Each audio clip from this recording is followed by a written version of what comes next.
Are you doing it or am I doing it? I'll do it. I'm it's just my sitting show. here. You were. I mean, okay. Hey. Why are you asking me? Because you started talking. I thought you were going to talk first because you're like, hey, I'm going to do the thing. I was warming up my voice. Okay. Are you warm up your pipes a little bit? Yeah, go ahead. Hey, it's 7:03 in the region. You're listening to the Winter of Chuck's Discontent here in WJLB. Bob, who is under the weather with his discontent, is taking the day off. So I got the boss in here. We were just talking about, he said, you should be here. You do good radio by yourself. I go, no, I enjoy having you guys in here. It's one thing if I'm in here upsetting people. When you're in here, they go to like a 10. It's great radio. So, but we got a whole big boat. Did you do traffic? Didn't we do it a few minutes ago? We could do it again. Do you think traffic doesn't change? No, it has changed. So you're right. We'll do traffic. And we're back on YouTube or no? Yes. Okay, so we had an earlier. So things here in the region looking good. Not much going on traffic-wise here in the region. On the Chicago side, there was an earlier accident inbound Dan Ryan at 87th. Scott things jammed up on the Bishop Ford. So you're going to hit a little traffic on the Bishop Ford heading into the south end of the Dan Ryan. Then things are good until you get to the circle. Other than that, things looking good on the Chicago side. Lynette, how's the weather? Good morning, everyone. Today we're at 29 degrees with highs of 41 and lows of 32. Should be sunny to partly cloudy today, and later tonight should be increasing cloudiness. Tomorrow on Tuesday, we'll be having highs of 47 and lows of 31. Should be mostly cloudy and breezy. And then Wednesday, we'll be having highs of 37 and lows of 16. Should be cloudy and colder with a bit of snow up to 1 inch and windy in the afternoon. Hey, one thing. You're not a sports guy. No, so I invited you in to talk about the Bears. This was the best weekend of football that I can remember. Indiana University killing Oregon, and then the Bears last night getting 25 points in the fourth quarter. I mean, I went to work out this morning just a little bit later than I normally do. Oh my God, oh man, it's the beginning of January. Everyone's going to be there. It's packed. There was nobody there because everybody was still like high on the Bears. I'm sitting there in the locker room here at the Y, and everybody's talking about, and then everybody that I knew usually comes at 5 was coming at like 5:45 because of the Bears have taken over America. And you know what? They're coming to Indiana. They're coming. I said, I'm going to go camp out in Gary. I'll be the first one in line for Super Bowl, 62 or something like that, whatever. All right. And also I want to let everybody know that I wrote a Substack that kind of explains why we moved over here underneath the top 400-foot tower. And I went through some things. So all you got to do is go to Substack and put in Jim Deedlow. I found that very well written. And it's amazing how well you can organize thoughts on paper. Me? Yes, compared to on the radio. That might be your strong suit. Ask Dave Kuziak. He says I'm in the wrong profession. You do agree. If you haven't checked out Jim's Substack, this is the one to read because it was very well organized. It really tells a good story. I enjoyed it thoroughly. So in terms of that, you didn't mention me, but other than that, we're here. This is our. It's only our second week, and Rob Ellis is proceeding with that studio out there. How do you like it so far? I think you're you're getting there. We're trying to. That was one of my issues with this building is we were trying to turn a radio station into a television station, and it almost seemed we always thought it would just be easier to start fresh, but you're making it work. Yeah, we're putting a lot of money into building some new studios. I do always want to just mention this before we go and argue with people that I don't like to say this publicly too many times, but I want to thank you for all of your volunteerism over the many years toward the mission. And the mission of what we're doing here, even Lynette's in on the mission, everybody that kind of gets behind it, even, you guys listening and watching that kind of thing. There is a mission here, and we continue it for 102 years, and Chuck has been behind it. He pushed this into video. Sam Michael pushed it over the line to make it a sports TV station, and none of that would have happened without your insistence on what we should be doing. Oh, I appreciate that. So I'm done stroking you. Thank you. Move on. I appreciate that. Let's take some calls because they've been anxiously waiting. Good morning, caller. On the air. Hello? Hello? Is Jed there? Oh, okay. It's got a different sound. You know what, Chuck? You forgot to do one thing with all these electronics. Yeah? You forgot to change the door locks. so that guy next to you don't come in. I couldn't even find the key this morning. I don't know what. I don't even have a key to this place. I need Lynette to let me in. You know what? When you get in there, put one of them hasps on there and lock it so he can't come in. But it looks like Preacher's messing with that YouTube. Huh? Yeah, he's pulling the plug this morning. You want to know something? I'm going to address that. Preacher doesn't want it either. I didn't want YouTube. I didn't want podcasting. I just wanted to come here and do radio. And now look there's like 6 computers here. We're building a whole new TV studio. And you and I, MX, we could just come in here at nighttime and just turn it on. I'll make you a deal. We'll get rid of the computers and bring back the old board if you let us smoke in here. Let me smoke a cigar on the radio. Okay, that's not going to happen. There you go. Hey, MX, do you remember when Preacher would smoke in the studio and how pissed I would get? Yeah, and I tried to light up a cigar during the Christmas show, and you got mad at me. So, Lynette, if there's this slight, it's been 14 years. You need to loosen up a little bit. What's a little bit of cigar smoke in a place you're going to leave anyway? He's got a good point. What are they going to do? All right, go ahead. What are you talking about? What are they going to do? Keep your deposit? I mean, come on. Go ahead. Okay, now, the Chicago chief of police is agreeing with ICE. Can I just play Larry Snelling? Go ahead, give it a shot. See if you can play it. Play it. If not, we'll read it.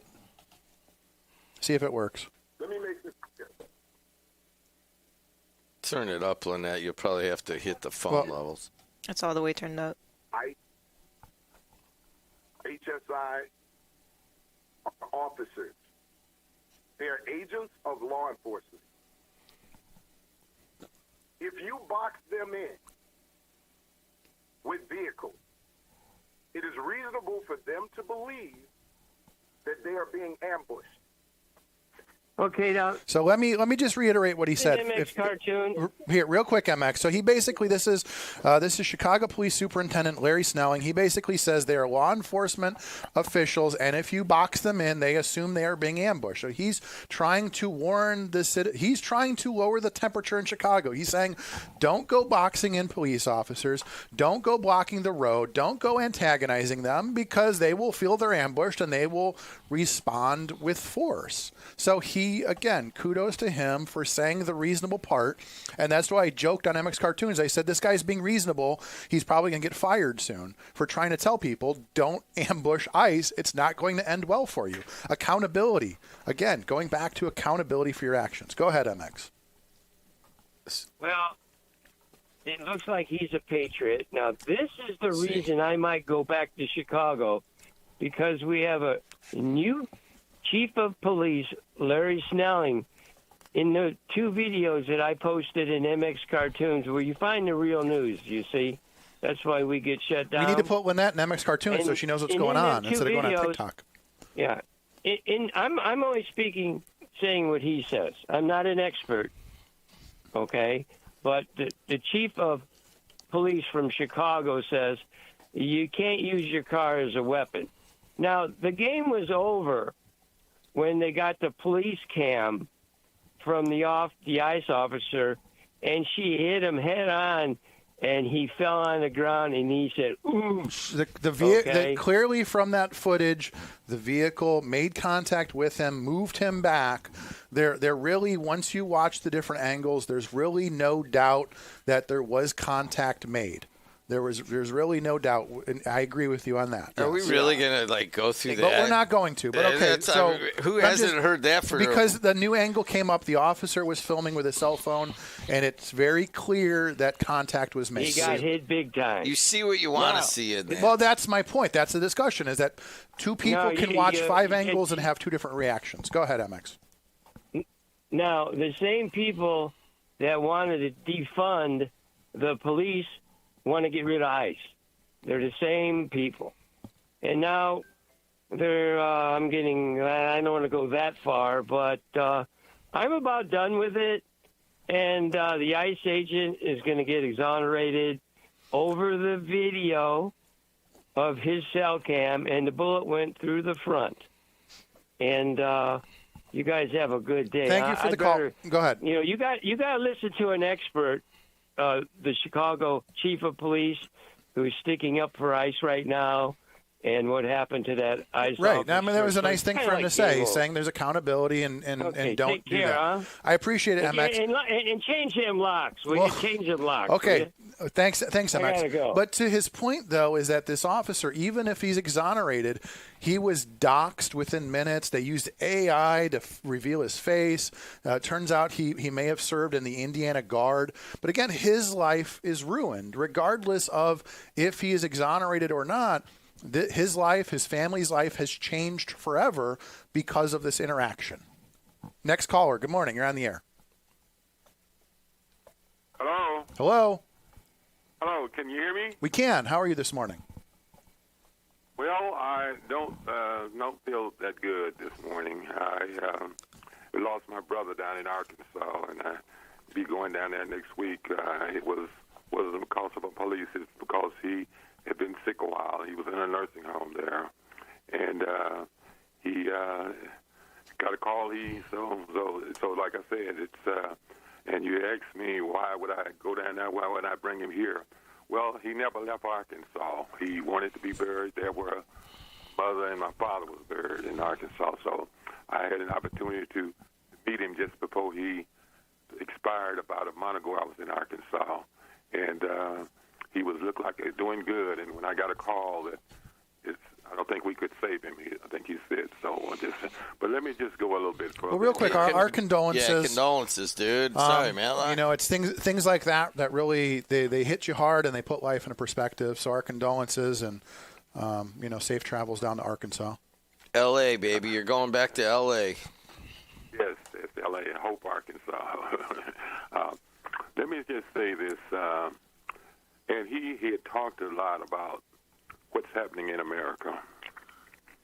And I'm hearing, it seems like some of these people are the victims, Right now, I think we've had more problems with ICE. Because the President of the United States basically did the thing with nobody wants to talk about the insurrection. They were all right. Matter of fact, they were they were let out of jail. They were called patriots.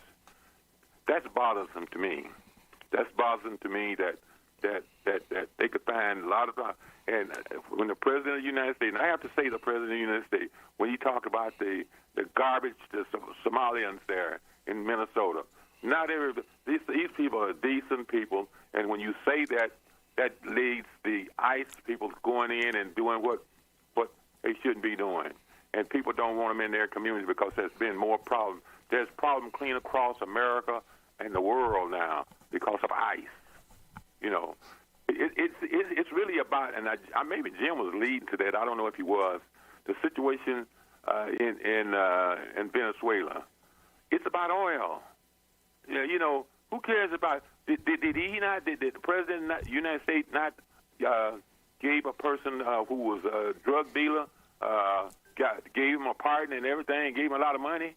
So I'm just simply saying, for these people who say to me, I'll say, "Oh, Ron, I'm a friend of black people with something."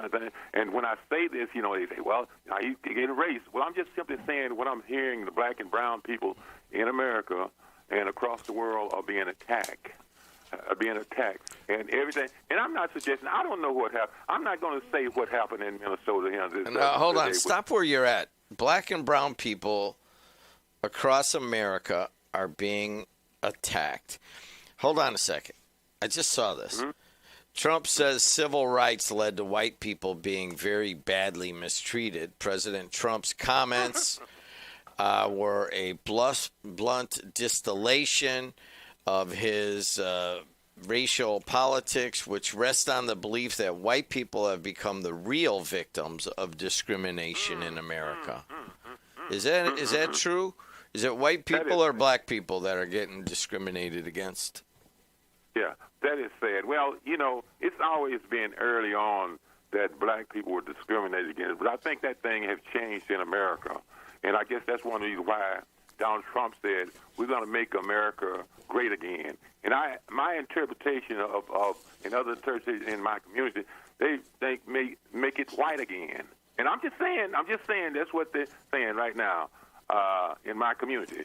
See, and I know when people hear me on this radio this morning, I don't like it. I don't like it. I think that we will make it some improvement. These will be the same people say that Martin Luther King, he deserved what he got, because he was a troublemaker when he was talking about nonviolence. That's what he talked about. So when I'm hearing this, Jim, and I'm trying to be fair with you, and I'm trying to be fair, hopefully, with those people who think, if you say something about this, Jed, people like, oh, no, Jed need to stop. He's starting trouble. Well, you on the radio station, you can say what you want to say, But I suspect you don't want to lose anybody because of what you might say might be the right thing, but they say it's wrong thing. And I'm hearing them coming on this thing. And I've been talking on this radio a long time, and you know that. Back when what was the name? Gloria Lynn? Gloria, yeah. Yeah, and so we kind of come back. Very few people who look like me don't participate. And when I tell them, you need to sometime listen and call in, I say, Jed will allow you to call in. Well, no, you taking the abuse and stuff like that. Why would you even do that? I say because I just happen to believe that we have a lot of good people who look like you, Jed. I use the term because when I say look like me, people say, oh, who look like you, who are white, okay? They believe that we're going in the wrong direction. Right now, that it's like 35%, 36%. I think I said this to you the other week on the who believe that right now that Donald Trump is going in the wrong direction. If I'm protected in America, hey, I'm ready to go to war. I served in the war. I'll protect this country. I'll fight for this country and die. But I don't want to go talking about I'm going to go and die for another country. Right now they're talking about going into Iran, and Trump was making very clear, we're going to blow you up, and then he wants to have a Nobel Peace Prize. Give me a break. All right, man. Hey, Ron, thank you. Thank you very much for your phone call. Again, our condolences and safe travels to Arkansas. So what I was referencing is this front page article in the New York Times that white people are now the ones that are getting discrimination, and that J.D. Vance and Stephen Miller and others are telling people to file EEOC claims that they were discriminated against. How do you feel about that? Here's what's interesting, though. There's been a story. Who's the victim now? Going back to New York, there's this idea that his administration, so one of his appointees came out and said something along the lines of that we need to tax the wealthy white people because it's they're disproportionately wealthy and all these things. So again, both sides are trying to make this a racial issue, and I think that's where you lose when we start making it a racial issue or an issue we pit men against women or anything like that, young against old. There's always this idea of we're going to pit people against each other because then they can't come together and go, hey, we're all getting the short end of the stick here. And I use that same example when we talked about Purdue and the H-1B visa program is there's all kinds of people of different, colors, ages, and whatever coming out of the Purdue pipeline. And then all of those people are being discriminated against when they say, hey, we're going to bring in foreign people to take these positions that we trained you guys to do. So, again, interesting thing. People feel left out of the system, but you get so excited when the talk turns to the aggregation of wealth and how it is accelerating at the very top, and that the average person is being left out of the accumulation of wealth and is actually poorer now than they were in 1971. So what we'll do is we're going to take a break. Answer that question. I don't get what you're saying. You're going to have to stick around after these. What is the answer to that? We're going to come back after these messages, and I will tell you here on the Winter of Chuck's Discontent here on a Monday morning on WJOB. Want to live life at max volume? Then look no further than Hard Rock Casino Northern Indiana. With over 1,700 slots, 80 table games, live entertainment, and 5 restaurants which span a wide range of culinary genres, we are sure to have something for everyone. Whether you want to indulge in a savory dish at Council Oaks Steaks and Seafood or take in dinner and live music at the world-renowned Hard Rock Cafe, amplify your entertainment experience at Hard Rock Casino Northern Indiana, just off Exit 6, I-8094. Must be 21. Gambling problem? Call 1-800-9 If you're thinking of finishing your basement, installing outdoor security cameras, or your business has plans to break ground on a new project in 2024, Powering Indiana, Lake County is your source for the region's best electricians. With IBEW, Local 697 electricians, you're choosing the highest level of safety and reliability. Visit poweringindiana.org today and ensure your project is in the hands of skilled professionals.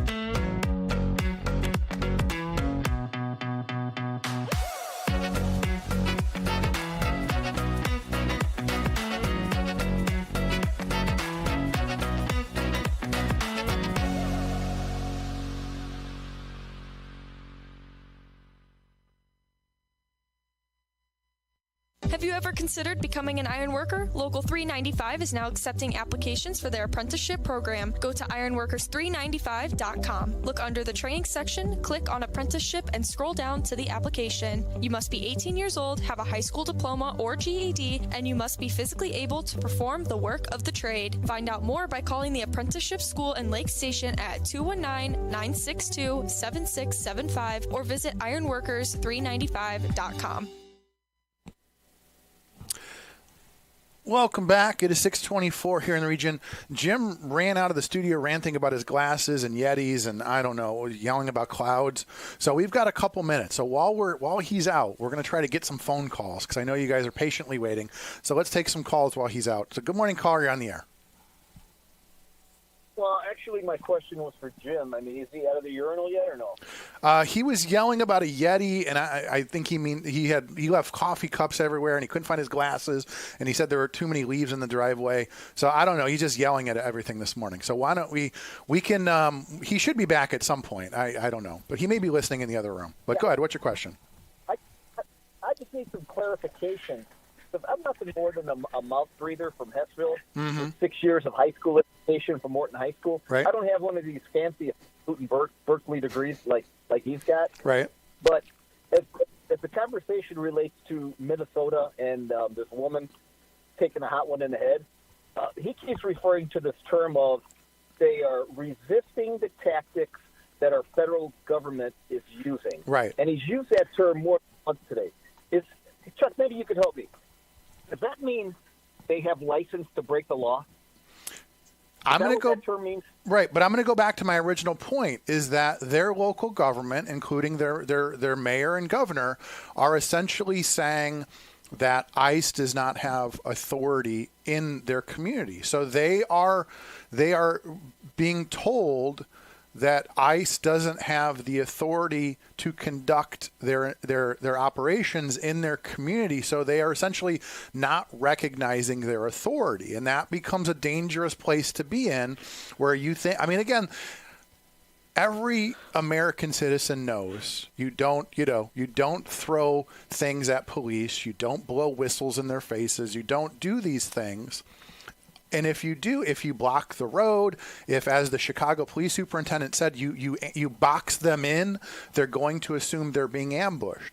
So again, any rational person would say this is probably not the way to behave around the police, but these people are being told not to recognize their authority, and that is a dangerous place for the average Minnesota or Minneapolis resident to be in. Go ahead. You know, sometimes a person's silence speaks volumes, right? Right. And I don't always agree. I don't hardly ever agree with Nate from Gary.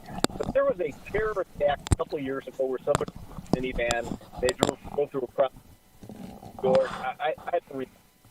But Dave from Gary made the comment that we're going to get to a point to where people are no longer using guns as weapons to act terrorism. They're going to use vehicles. Well, and we saw this real quick. We saw this over the weekend. There was an Iranian protest in L.A., and somebody used a U-Haul to try to run people over. We've seen this in several protests. We saw this in Charlottesville, where people were using their vehicles as weapons. You're right. But also in that same instance, if you're just, some single mom and finds yourself, you make a wrong turn and find yourself in the middle of the protest and you're surrounded by people banging on your car, your natural inclination is what? Slam on the gas and get out of there. So, I mean, again, it's a dangerous place to be in. Did you? Yeah. Last week, D'Lo was almost on the verge of tears because he took a hot one to the head. I didn't see that same emotion and compassion when Ashley Babbitt, who wasn't driving a 3,000-pound weapon, was driving through that building, and she took a bullet to the head. Why was there not the same compassion in that situation as there was last week? Kilo was on the verge of tears last week because of the situation. And one more point, Chuck. I usually agree with you, but you made the point the cops shouldn't have been standing in front of that car. I'm asking. My question is, again, I'm not law enforcement. Is that a practice? Is that something that they train them to do? And I'm just saying, from the opposite perspective, if you stand in front of a car, there is a chance the car is going to try to run you over. And I'm just asking, as a person that tries to stay out of walking out in the middle of traffic, that is that, this has happened to him twice now. Maybe that's not a good tactic. I'm just asking. I'm asking the question. In my mind, that's as ridiculous as telling the rape victim she should spread her legs. Come on, man. You're better than that. I'm asking the question. Okay, I appreciate the call, but I'm asking the question and I'm putting it out there again. I'm not trained law enforcement. I've never gone through training. Is that the way that you should be? If somebody I knew was law enforcement, I'd say, hey, don't stand in front of a car. I mean, that's what I'm saying, is that if you stand in front of a car, there's a better chance that the car is going to try to run you over. And if you say that's tactics, then maybe that tactic needs to be revisited. I don't know. See, no, you're partaking. I'm asking questions. I'm asking remember questions. I used to talk about President Obama and all the people partaking in the magic dust? Okay. You see, if you bring up a question that is antithetical to the storyline, like, here it is. Right. Oh, this is. You see the reaction. This is a domestic terrorist, and she deserved to get shot in the head and killed. Right. Okay, that's what it goes. And then you got the other side is like, people should be allowed to protest and block ICE because what they're doing is bad. Yes, most people in America, I think it's like almost 2/3, think that the tactics used by ICE are bad. They don't disagree with the policy of limiting immigration, but if you bring up something that is against people's storyline, and I would say about 80 to 85% of people have a storyline. Right. There's, to me, is like less than 10% of people that really don't glom to one side or the other, and then those 10 to 15% that don't glom to one side or the other check out. They're like, it's so bad, I don't want to deal with it. So here's something I was thinking about over the weekend. Because I know there was a lot of people comparing Renee Good to Charlie Kirk. They were comparing Renee Good to Ashley Babbitt. He brought up Ashley Babbitt in the call. And again, going back to my 10% minority where I asked questions, I said, if going back to accountability, if on January 6th, Ashley Babbitt would have said, hey, these people are breaking down a door, this might be a good time for me to turn around and leave, she'd be alive right now. If Renee Good had said, hey, look, this situation's getting, a little out of hand. I'll drive away. Maybe I should drive away instead of engaging, she would be alive right now. If when the officers surrounded her car, if she would have put her hands on the steering wheel and said, yes, sir, no, sir, she would probably be alive today. And that's the problem with the narratives, is that instead of saying maybe we should be more accountable for our actions. At the end of the day, I care about, again, my kids and the people around me, and I'm going to tell them, be accountable for your actions. If my son gets pulled over by a police officer, you don't step on the pedal. You put your hands on the steering wheel and say, yes, sir, no, sir, until they tell you can go, if you want to survive another day. Whether that's right or wrong, that's the reality. It doesn't matter what color you are. It doesn't matter how old you are. If there's a police officer next to your car and you step on the gas, expect there to be consequences for your action. End of story. Do you teach your son that he's a victim?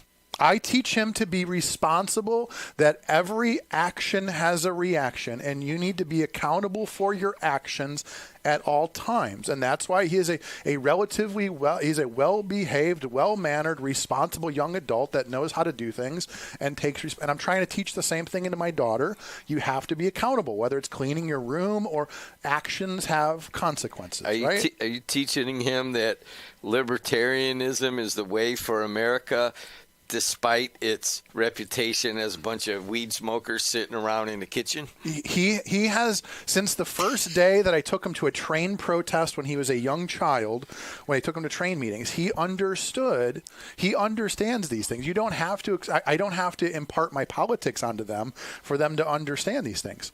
You know what I mean? Like, so they get it. My kid, it was funny, my daughter, there's a whole big thing, but I want to take calls. Anyway, so let's take some calls. Good morning, caller, you're on the air. Hey, Chuck, good morning. Good morning, sir. Hey, Matlock, way to play the race card, dude. Chuck, let me remind you, this is a guy, Matlock, that felt threatened by a Trump flag being delivered to his home. But he's okay with getting rid of ICE that are going after child rapists, etc. Does that make sense to you? I understand your position on the issues, yes. So, Matlock, you're a hypocrite.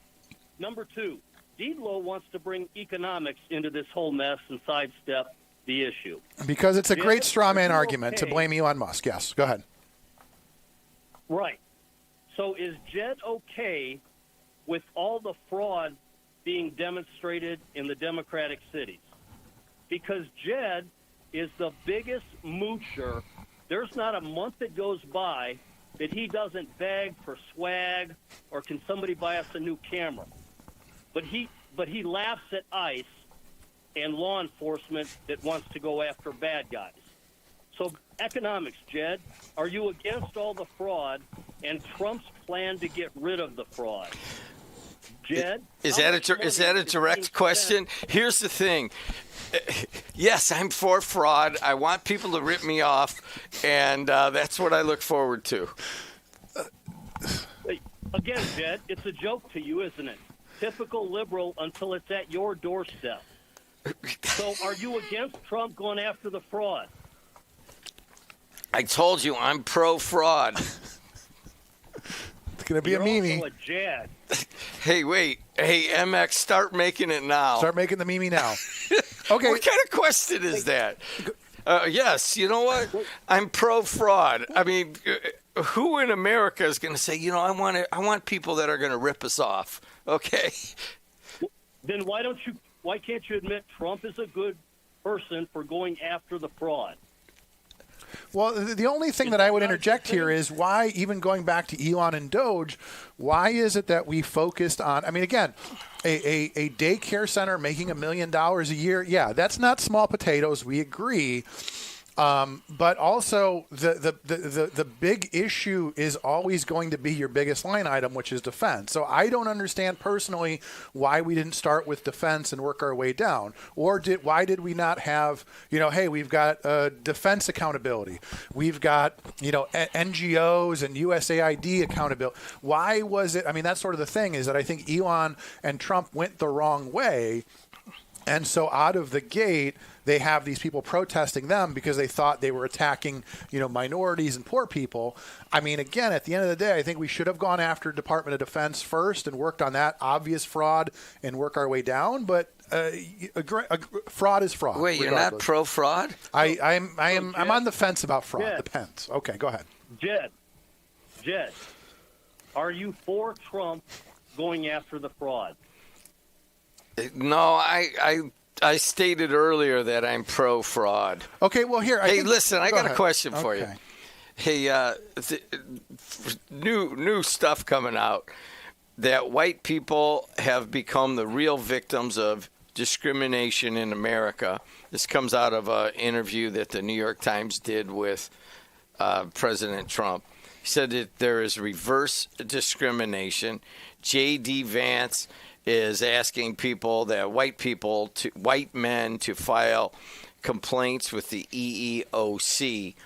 And, white people have been treated very badly, and that they are the victims of discrimination, the real victims of discrimination. Do you agree with this?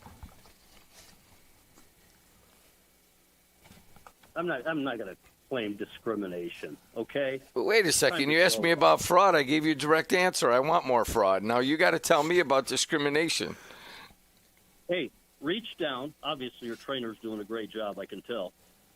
Reach down and tell me, are you for Trump going after the fraud? I told you, I'm pro-fraud. Okay, I mean, I already answered the question. I'm asking you, are you a white man that is the real victim of discrimination in America? That's what it says right here in the Trump article on the front page of the New York Times. Hey, you're not talking to Matlock, who's going to claim he was a veteran and he's black and plays the race card. You're not talking to him, dude. Okay? So are you for Trump going after the fraud? Do you support law enforcement going after the criminals?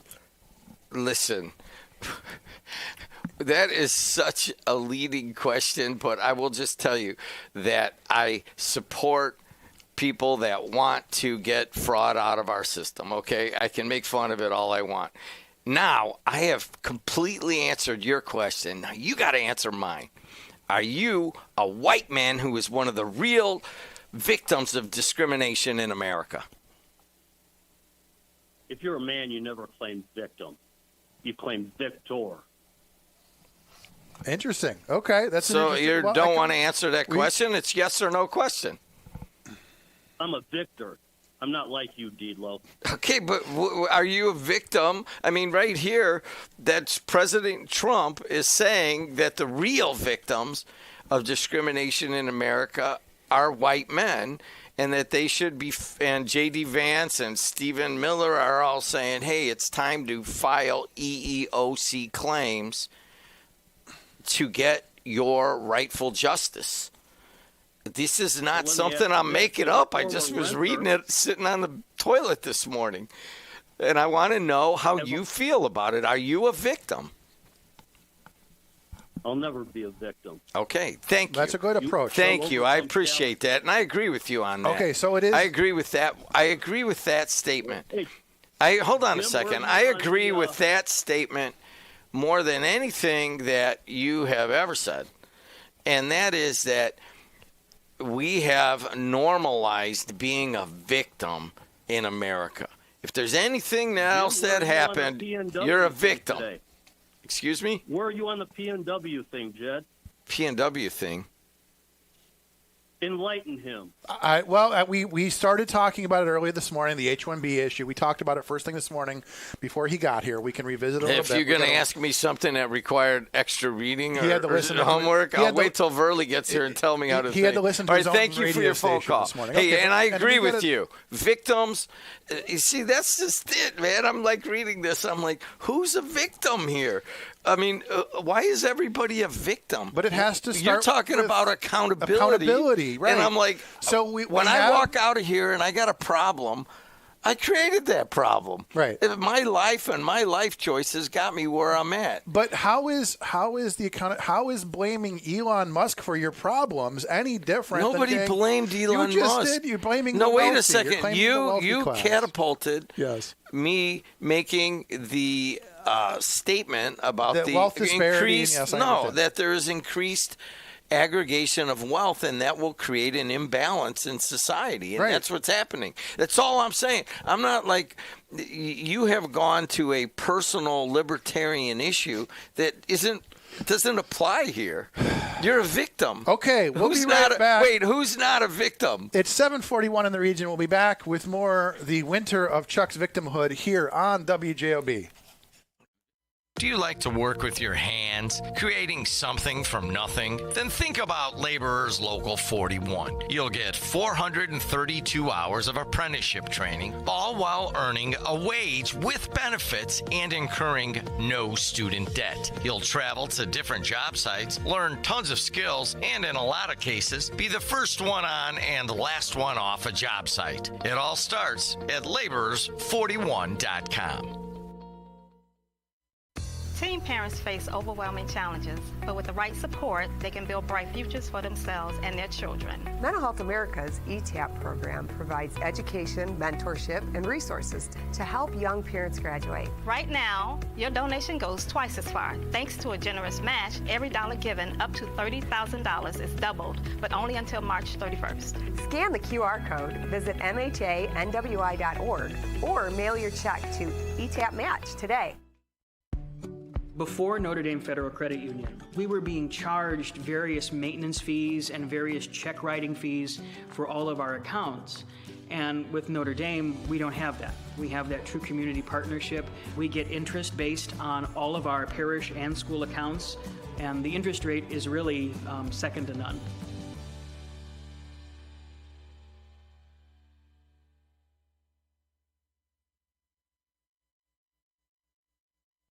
Ogren Insurance, Hammond's oldest family-owned independent insurance agency, now in its third generation providing clients in the Chicago area with products from quality insurance companies to handle your every need. Regardless of driving history, Ogren Insurance can find the right coverage for you at competitive prices. To learn more about the insurance solutions and services we offer throughout Indiana, Illinois, and Michigan, call 219-933-0076 or visit our website, ogreninsurance.com. We're located at 6929 Homan Avenue in Hammond, Indiana. Do business locally with someone you know and trust.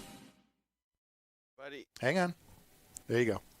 Hey, everybody. AM 1230, WJOB 104.7 FM.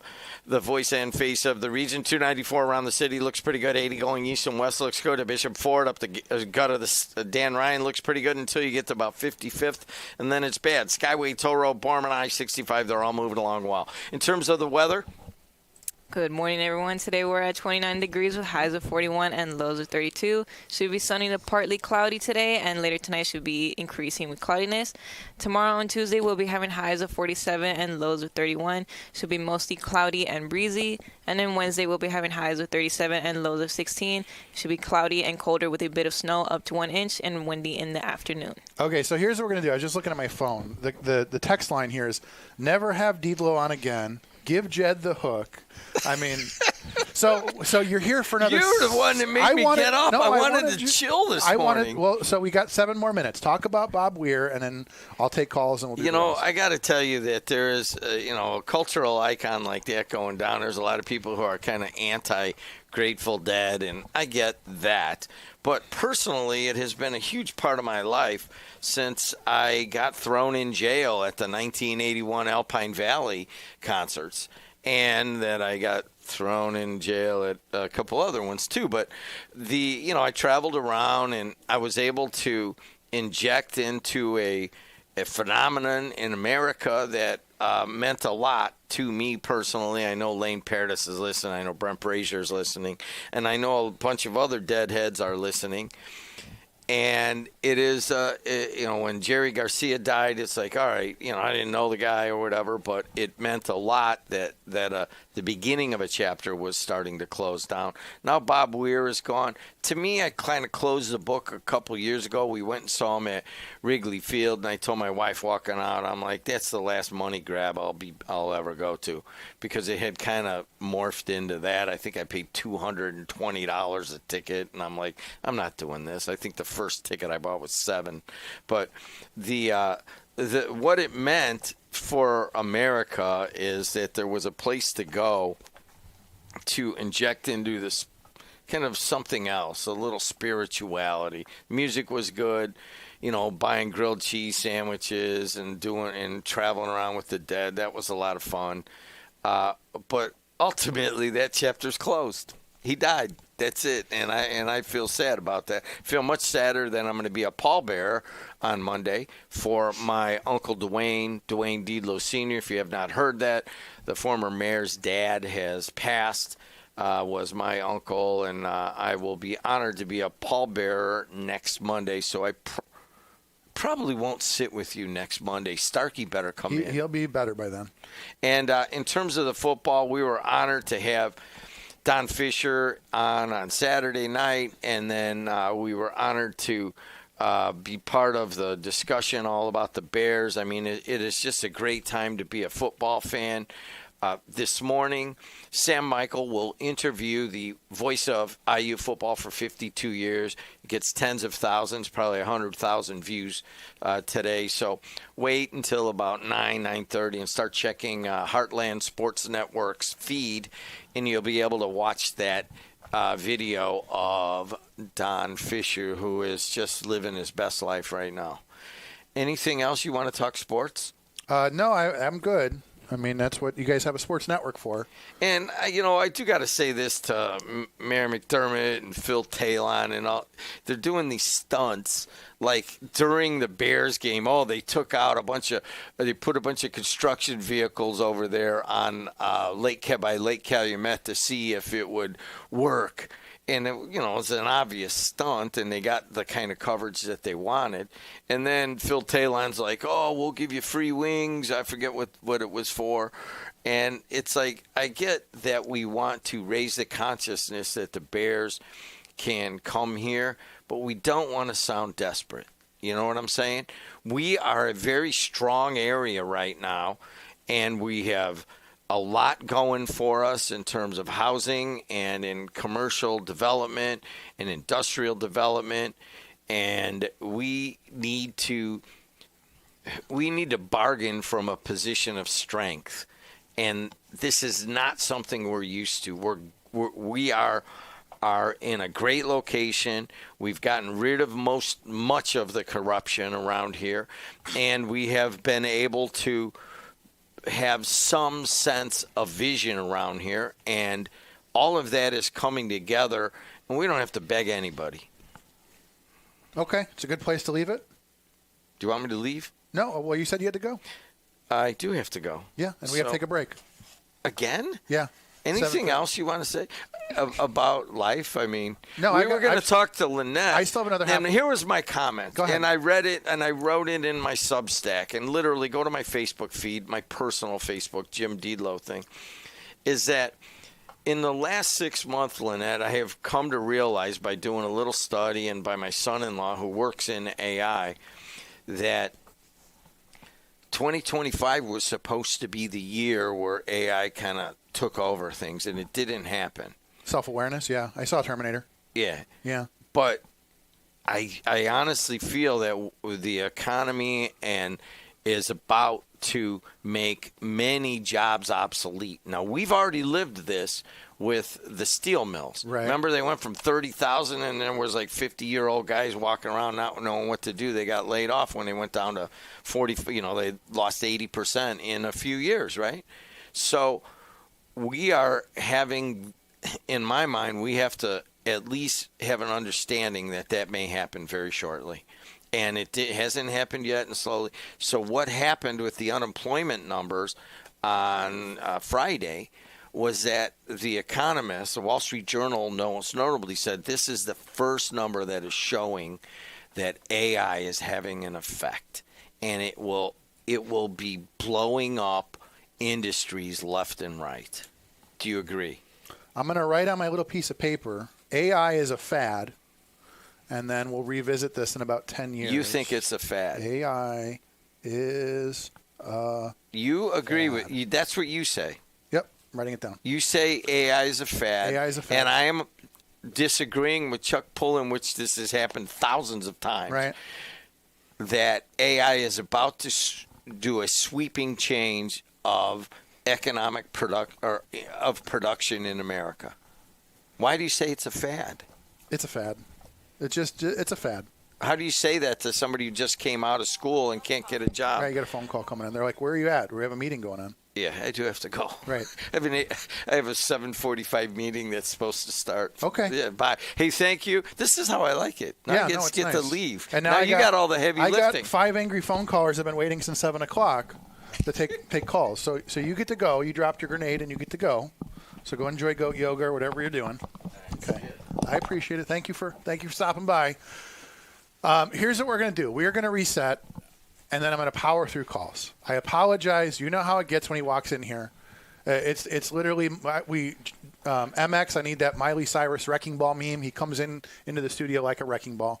We're going to take a break. We're going to come back. We're going to take your calls, I promise. We'll be back with more after this. IBEW Local 697 electrical contractors bring the highest standard of electrical work to Lake County homes, schools, and businesses. From everyday fixes to once-in-a-lifetime builds, we don't just get the job done, we get it done right and up to the highest safety standards. When you need electrical work, hire the professionals who power Indiana. Powering Indiana, Lake County, bringing excellence to the job, creating a brighter future for our community. Introducing Powers Health, a health system with a new name and a strong legacy of caring for families in our community.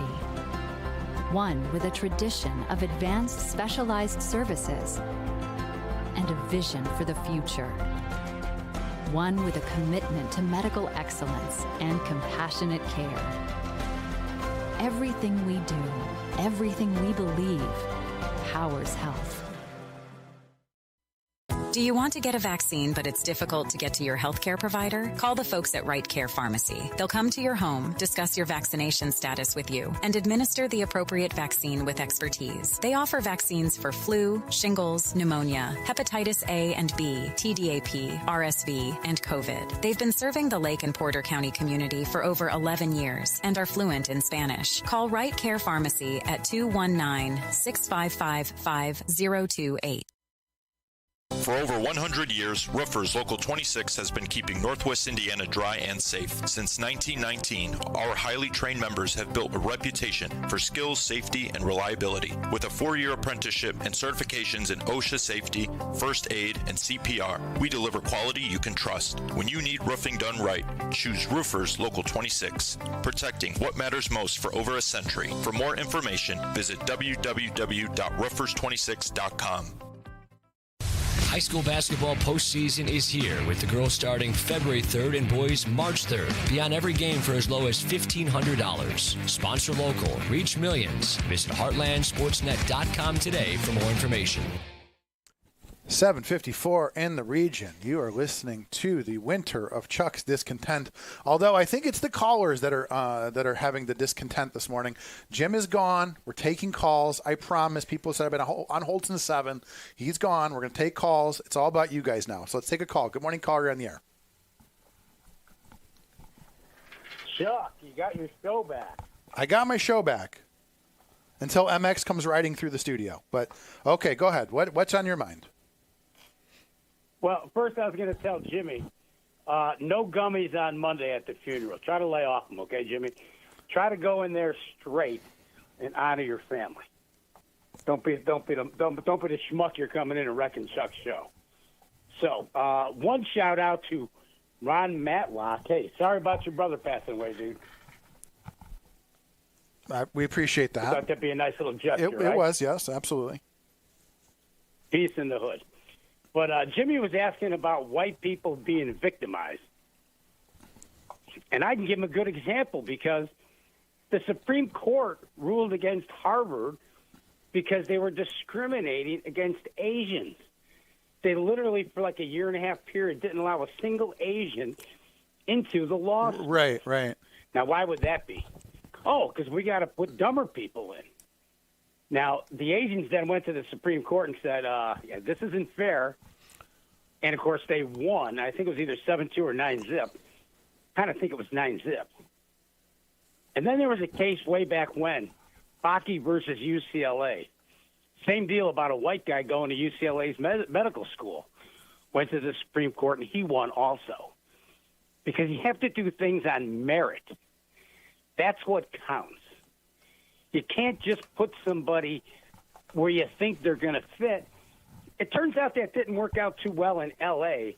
when the fire department decided, well, we need to do a little DEI here. So what they did in the 10 top spots in the L.A. fire department, they put in 6 women, 5 of whom were lesbians. And they thought that was going to work. No experience, hardly any.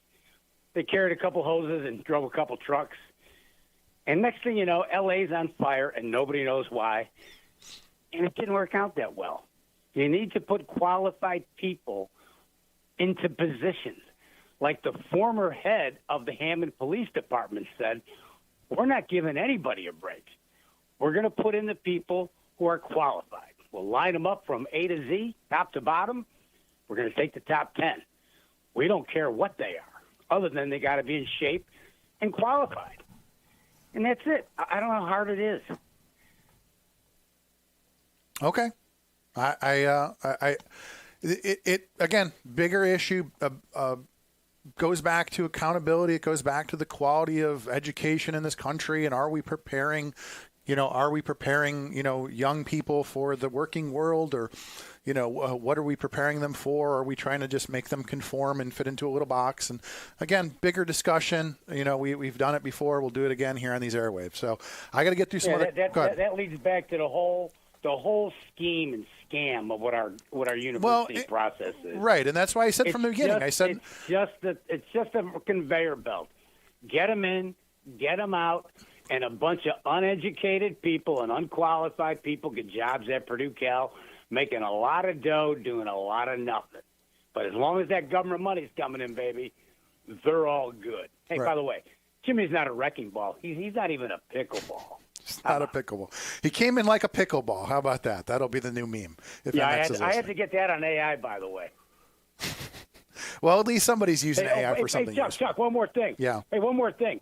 Remember when Microsoft came up with the word processor, and we didn't need the typewriter, and we went to the word processor. Remember what the prediction was? There will never be another piece of paper used anywhere on the planet. We just eliminated the paper industry. It's funny, even while I was out of town, I had to sit here and print things out and sign them and scan them, and I thought I was gonna have to fax something. Again, that's government for you because they're 20 years behind. I'm like, do I really let me go find a fax machine? Because again, even in the county building, they just push paper around and have unnecessary unnecessary jobs I just pushing thought paper. of this, Chuck. Yeah, go ahead. We should make up a hedge fund, and whatever technology Jimmy says is going to work, we bet against it. It's like He's got AI. He had Google glasses, self-driving. It's cars, like a reverse Kramer. It'll be a reverse Dietlow. We'll do a reverse. There you go. Yeah, exactly. Fantastic. Okay, exactly. Let's do it, Chuck. Appreciate I'll the talk call, to you, brother. Okay, you take care. Thank you for the call. Are we off YouTube again? Is it acting up? It's hit or miss. The internet's finicky today. Probably just buffering. We're working on new internet. So okay, good morning, caller. You're on the air. Of course, white males have been discriminated against, dating back to when the so-called civil rights law of the mid-'60s had a thing in there about affirmative action. They were really a quota system. They lied endlessly about it. But it's not any white male that gets discriminated against. If you're a white working-class person, or if you're a white guy from a middle or lower middle-class background, you're going to get discriminated against. I can tell you that when I left the military in the early 70s, trying to develop a career in business in downtown Chicago, I was discriminated against repeatedly because of these quotas. I'd like to move on to something that's less heated, and that is, I was watching PBS, local public television, yesterday, and I was watching Inside Indiana Business. Mm-hmm. Guess who they had on? That you well know this person. He's a prominent individual here in Northwest Indiana. Who do you think they had on? Did they have Phil Talon on? Mayor McDermott. Mayor McDermott talking about the Bears. Talking about the Bears. And yeah. The interesting thing about it is that when he talked about Governor Brown of Indiana, he talked about how he had attended a mayor's conference and how all the Republican mayors were trashing Brown, how terrible he was. Do you think he said the same thing on Inside Indiana? No, Business, he said how great he was Stadium? and how he can't wait to work with him to bring the Bears to Indiana, right? Absolutely. Yeah. Now, where do you think they're talking about putting the Bear Stadium, so-called? Where do you think? I'm guessing where within the exactly? boundaries of Hammond, Indiana, would be the most likely choice if that were to happen. Robertsdale, yeah. Robertsdale. So, real quick, Walt, it is... They've been telling the people of Robertsdale that this is what they have in mind? Hang on one second, Walt. It is 8:02 in the region. You're listening to AM 1230, 104.7 FM in beautiful Hammond, Indiana, the future home of the Bears. So, Walt, here's the thing, though. The first thing that came to my mind when we started talking about bringing the Bears here is I started thinking about the Lucas Oil Stadium, how we spent an additional $100 million so that the roof would open, and then the roof got stuck. We basically spent all this money on a stadium so we can get the Super Bowl. We had it once, never had it again, because, again, if you have to choose between, a warmer climate or Indianapolis for the Super Bowl, you're probably going to choose a nicer climate in a warmer city. But that becomes the bigger question and I don't know long term, when you look at these situations, Walt, when we first started talking on these airwaves about the Bears moving to Arlington Heights, what's the first thing I said? I said the first thing they're going to do is they're going to ask the state of Illinois for billions of dollars. I said this is going to end up being, a $10 billion project. I think they asked them for, $2 billion or something like that. And that becomes a question about, the bigger picture. Is it worth it to the state of Illinois? Is it worth it? We were just talking about, the Raiders moved to Los Angeles and they built them the Raiders moved to Las Vegas and they built them the most expensive stadium ever right there on the Strip. Again, it becomes that I always go back to the bread and circuses. Like, okay, you're spending hundreds of millions of dollars, you're spending $1 billion. Are you ever going to get that economic development back? Or is it just so you can put that feather in your cap and go, hey, look, I got the Bears in my city. We're probably never going to get that $1 billion back, but we're going to do it. Everybody's going to push for it because they get to go to a Bears game and sit in the booth and, take selfies in the glass, press box or whatever and say, look at what we did, right? I mean, at the end of the day, they don't care how many billions of dollars we spend. They want to be able to stand there at the new Bears Stadium in Hammond and go, look what I did, and all that kind of thing. Go ahead, I hope your audience, maybe your audience doesn't understand. This is not the first time that the Bears have played this scam card to get to stick the Illinois taxpayer with a big bill. I remember, Walt, they were going to move to Munster. Remember that? They're going to move to Munster across from the garbage dump. I said, I can't imagine they were going to put the Bears right there in the south end of Munster, right down the street from where I live. They said, how great would that be? I'd be able to watch a Bears game from my porch. You know what I mean? How ridiculous was that? The Munster Bears. I found that article from 20 years ago. The local powers that be, I mean, namely the Times, the big contractors, and the unions, and so they were all for the Bears Stadium. What was left out was that the Bears never stated that if the area built a Bears Stadium, that they would actually play there. Right. The thing that eventually kind of killed the whole scam was the Bucknowski family, the banker family.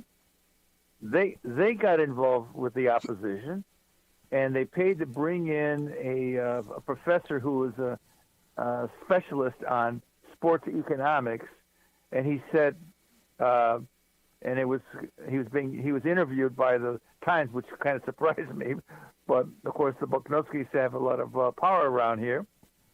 But in any case, he said very clearly that there's very little economic benefit to a sports stadium. I was watching there's a handful. Go ahead, Walt. Go ahead. There's only a handful of people who benefit, the contractors and so forth. Rich people can afford the skyboxes and so forth. But in terms of the average Joe Blow, no. I was trying to find, I watched a video last week about, I want to say, was it here we go, in the Lake County Fielders in Zionsville. So they basically, Zionsville, they lost the power plant, so they're looking for ways for economic development, and they spent $8 million building a stadium, starting to build a stadium to have a baseball team called the Lake County Fielders. And then, of course, the team fell apart after 2 seasons and nobody got paid.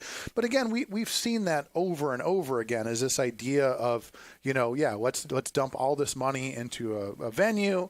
When I was younger, I worked on the Chicago Speedway in Joliet. We did a lot of the fencing and stuff out there and guardrails and all that stuff. Spent millions of dollars on that facility, got used one time by NASCAR, and then we never heard of it again. Do you know what I mean? I mean, that's sort of what I expect. There's all these, there's an abandoned stadium in Cicero and racetrack in Cicero. And, that's the thing, is we just throw money at these things and go, if you build it, they will come.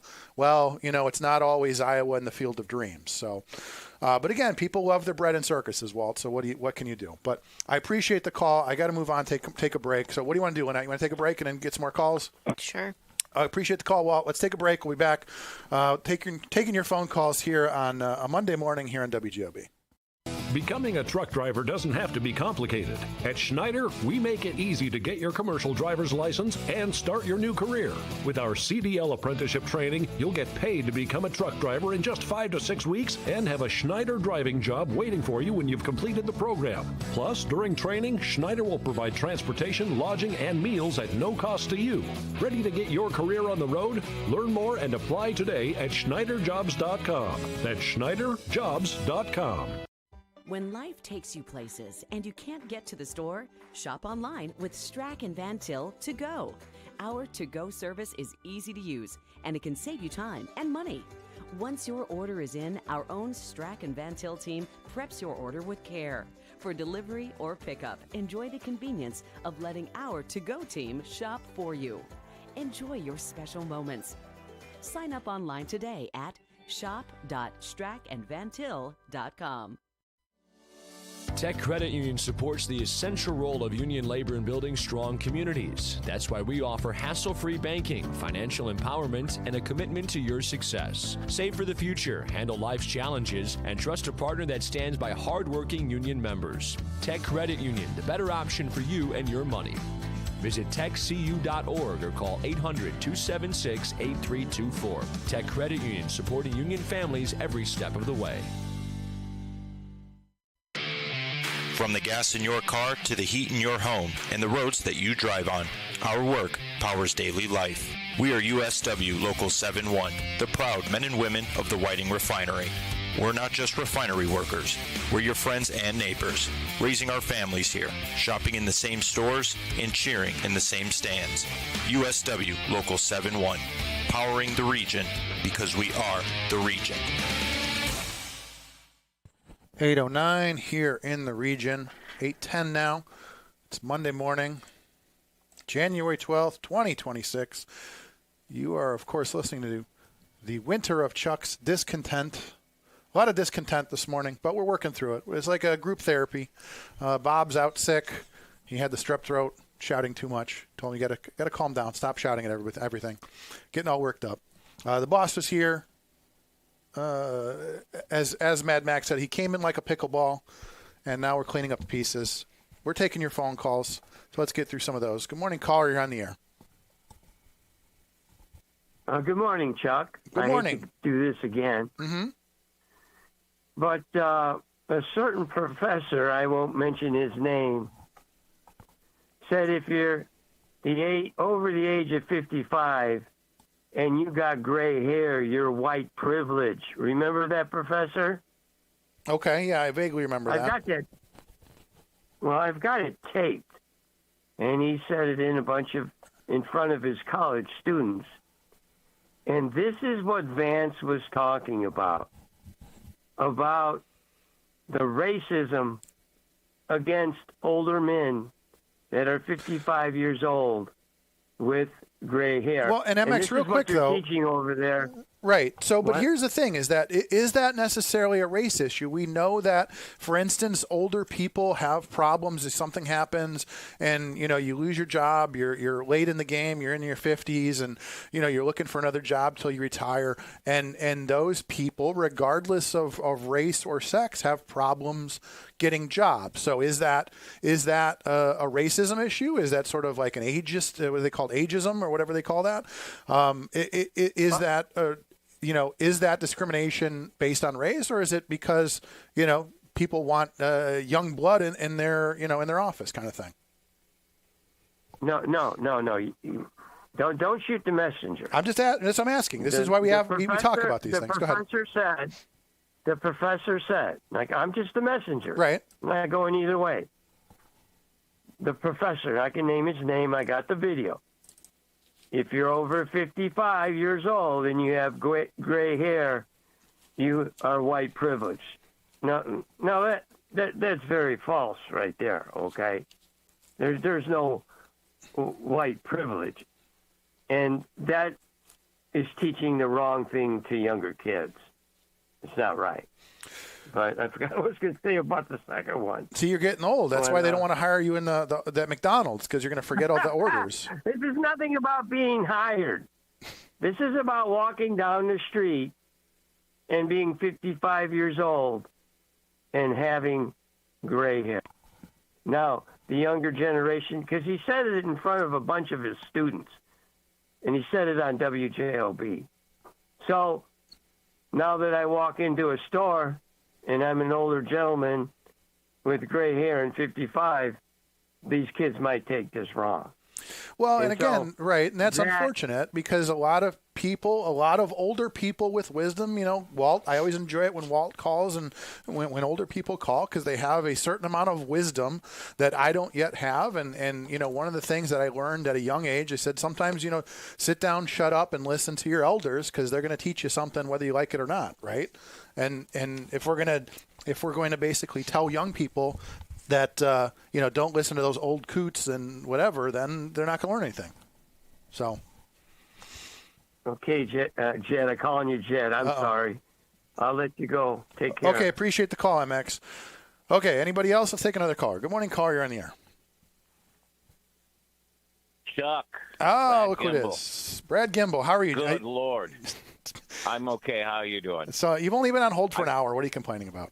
Yeah, I know. I mean, I'll start. I don't even know where to start, to be honest. I mean, I can talk about the lawsuits from IBM, Accenture, Google, PayPal, all against white males. So racism, it probably exists. Just go look that up. IBM, Accenture, Google, PayPal, they're all in litigation. What else we got? The last a woman that was shot by a Minneapolis police officer was named Justine Damon. She was an Australian national. She was killed by a Somali officer. Nobody's heard about that, right? Guy got it rescinded. He was originally going to jail for 12.5 years. Then they said it wasn't justified. Nobody's saying one word about that. What else we got? Well, one of the most important things that I heard the other day was a federal judge ruled that the Trump administration cannot block federal money for the child care scams that are going on, so we're all forced to pay that. But I think the one thing that's definitely been overlooked here is what's going on with the Federal Reserve. I want Griffith's opinion here. When I was calling months ago saying that Trump is going to go after Jerome Powell, he's got a grand jury subpoena after this guy. Why? Because of the renovations? I don't think so. What do you think, Chuck? Pick one of those four. One of the things I always like to post on social media, Brad, is I have a running joke. You can always tell when Chair Powell is speaking because the market immediately either tanks 2% or spikes 2%. When I try to play that, I always get it wrong. But I mean, again, think about the power that one man has, that he can basically stand there in the front of a room and affect the economy to the tune of billions and billions of dollars. You don't think anybody somewhere, anywhere is not taking advantage of that situation? I mean, we know that. I can show you every time he opens his mouth, he moves the market more than anything else that happens in this country. And that should show you right there how much power that one man has. So, Nobody even realizes it. Everybody's yelling and screaming about how much melanin you hold, who killed what, who's abusing, but the whole problem, all of the problem, well, not all, nearly every single problem we have is economic, and it's caused by the Fed. Go ahead. So I tried to have that discussion with Jim earlier. One of the things we like to do is we like to blame Elon Musk for our problems and Jeff Bezos. It's Elon's fault that his stock is doing well. Ergo, it's affecting my quality of life. At the end of the day, what affects your life more than anything is Chair Powell monetary policy, the M2. I said, if you haven't seen an M2 money supply chart, go look at one. I keep one handy on my phone, just like I keep the U.S. debt clock handy on my phone. The problem is far too many people are blaming the things that aren't the cause. If we would go back to the idea of it's not Elon's fault, it's not anybody's fault except for federal policy, the M2 money supply. The reason your bacon is so expensive is because we're devaluing the dollar. And so, I mean, again, this is obvious when you look at things big picture. And again, like I was saying earlier, at the end of the day, if some single mother has SNAP benefits, does it really affect my life whether she buys a soda or not? Not really. I don't really care about that. But when you start talking about one daycare center, potentially committing $1 million in fraud, now you multiply that by 100, 300 facilities, and then now you multiply that from daycare centers to now you're talking about preparing food. Now you're talking about like a conspiracy, a RICO situation, right? I mean, these things don't happen in a vacuum. And going back to even the daycare center, for every daycare center that commits these frauds, you need 40 or 50 other families to participate in order to pull it off. So you have this system. Somebody has to pretend your child is going to daycare. Somebody has to pretend your child is getting meals. You have this systematic thing, and that's the point. Is it's one thing to go after an individual and pretend it's happening in a vacuum, but when you look at the big picture, you say this is systematic, just like USAID and the NGOs and all of that. What Elon started to unveil, what he started to uncover, was that this was systematic. This was across the board. It was systematic. And then what happened? Then Tesla started catching on fire, and people started protesting, and Elon went away, right? I mean, that's the thing, is that he started to uncover something. And what I said to Jed earlier, I said the only real mistake that Elon made was he went bottom up instead of starting at the Department of Defense, which hasn't passed an audit in 50 years. So if you're asking me who we should be looking at, probably the guy who literally, there was an article in Bloomberg 10 years ago, 15 years ago that said the Department of Defense has 26 accounting mechanisms, and they literally just say, we just make numbers up. Maybe that's where we should start. But no, neither party wants to go after that because, golden calf and whatnot. So convenient. I mean, it's convenient. They won't talk about it either. Go ahead.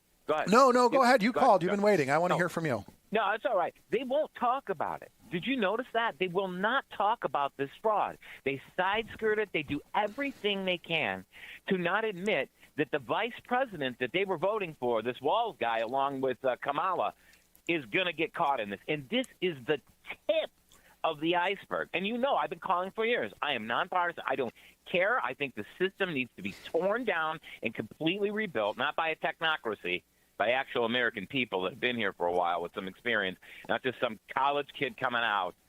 I can't take it anymore. But not to say that lots of college kids are out there that are smart.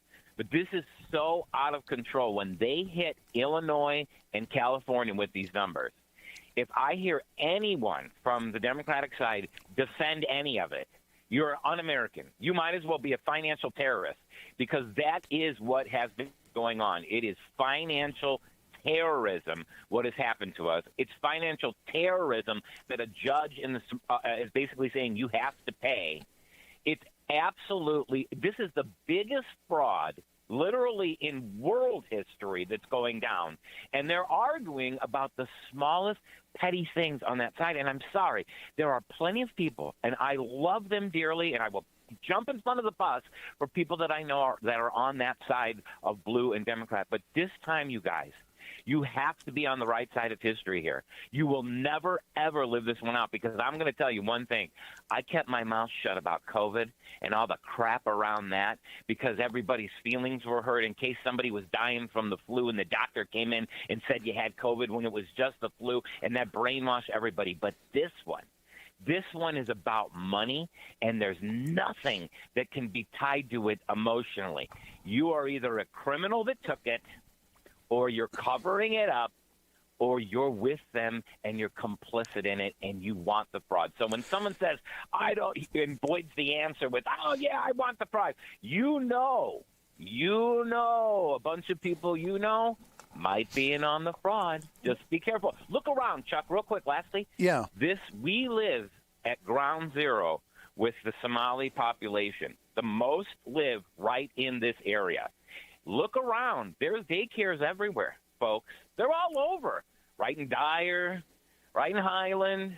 I've never seen any kids coming out of these. Do I need to be that guy that walks in and we do an investigation and start poking around? I mean, some of these people have been in our community for a while here. So, I mean, questions have to be answered. There's so much going on, Chuck. I don't think we'll ever get through it all. And I don't think no matter how hard we try and spoon feed everyone about what's going on, they're never going to believe us about how bad it is and how easy it is to deceive. Because they'll take their idols to the end. They'll take Trump to the end. They'll take their idol on the Democratic side to the end, and they will never see. And I don't know if we're ever going to solve it. I don't think it's ever. I don't know if it's ever going to go, because we are programmed from birth to pick a side. And until we realize that and figure it out and actually band together for what things we really want, we're toast. They're just gutting us from the inside. So, I don't know. That's my Monday rant. I've been on the phone for a while. I had a few other things to say, but, got to give the other callers other time and get your opinion in. I appreciate it, Brad. I appreciate your redirecting the call to important issues of things that I also enjoy talking about. So I appreciate the call. Go ahead and let me just say something real quick before we take the next call. So it was interesting. Brad brings that up. I was watching a video over the weekend with I think it was Seattle Mayor Wilson, where somebody asked her, are you going to investigate the potential fraud? And she said, she said point blank, it's racist to even talk about the possibility that fraud exists. And so I ask myself, regardless of what side you're on these issues, the idea that even shutting down the conversation about investigating, accountability, which is my word of the day, is accountability. If we're going to shut down the conversation before it even begins, no, how dare you even say that we should double check and make sure that all these daycare centers or what have you actually exist? How dare you? That's racist. You were never you basically just said, hey, it is a free for all. Whoever, even if you were thinking about committing fraud, you can pretty much get away with it now, because I've said point blank, I don't care. I'm not investigating it. We don't care. And that's what's always interesting about these situations is when somebody, regardless of what color they are, regardless of where they're from, if they commit $1 million in fraud every year, that's $1 million coming out of the system that should be going to somebody else. That's $1 million that could be used to help other people. You love shouting for the children. That's $1 million that somebody took away that should be, even if it's just one, even if there's just one fraudulent daycare center, that's $1 million of taxpayer dollars that should be used elsewhere. I mean, why is this even a discussion?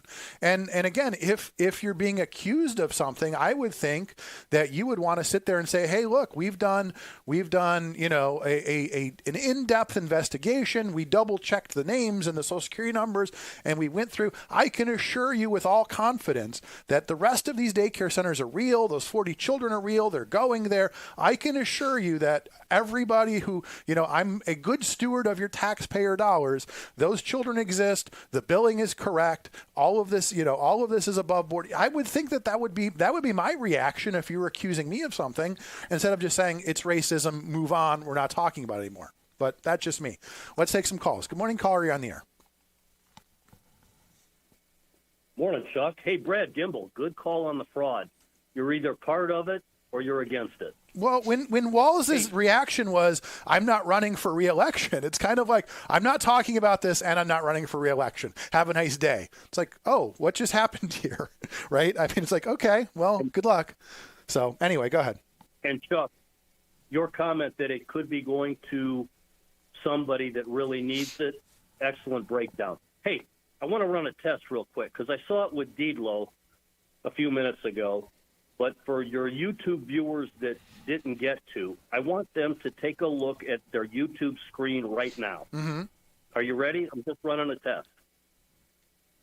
Tom McDermott.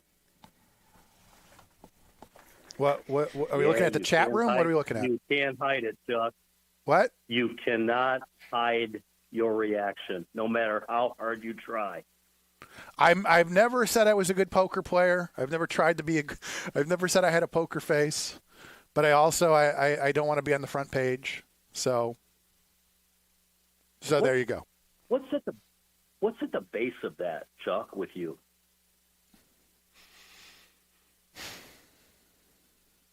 Are you my therapist? You charge me $125 an hour? No, I would love here. I'm going to put this out. I'm going to put this out before you say anything. I would love if he would come in and sit with me for an hour.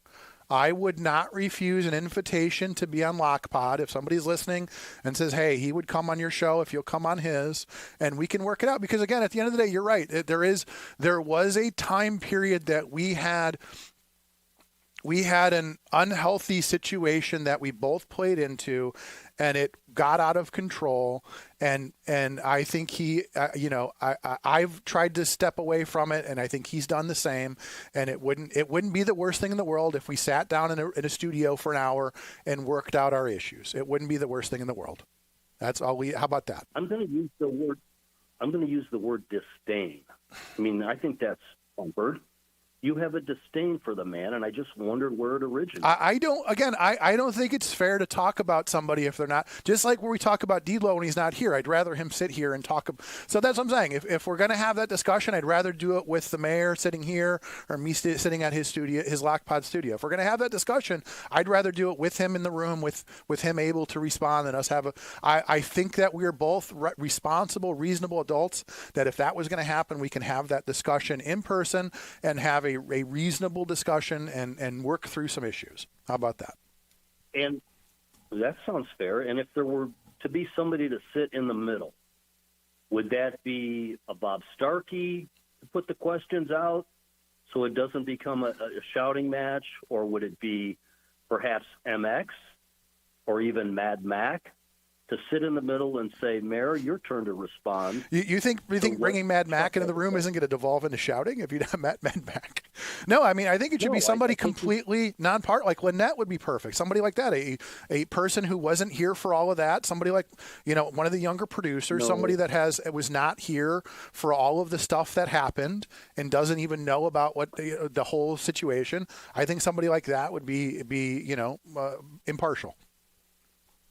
No, I think we need somebody that, and your reaction, dig into this a little bit. Your reaction to Jed saying the corruption is gone in Northwest Indiana. Yeah, did I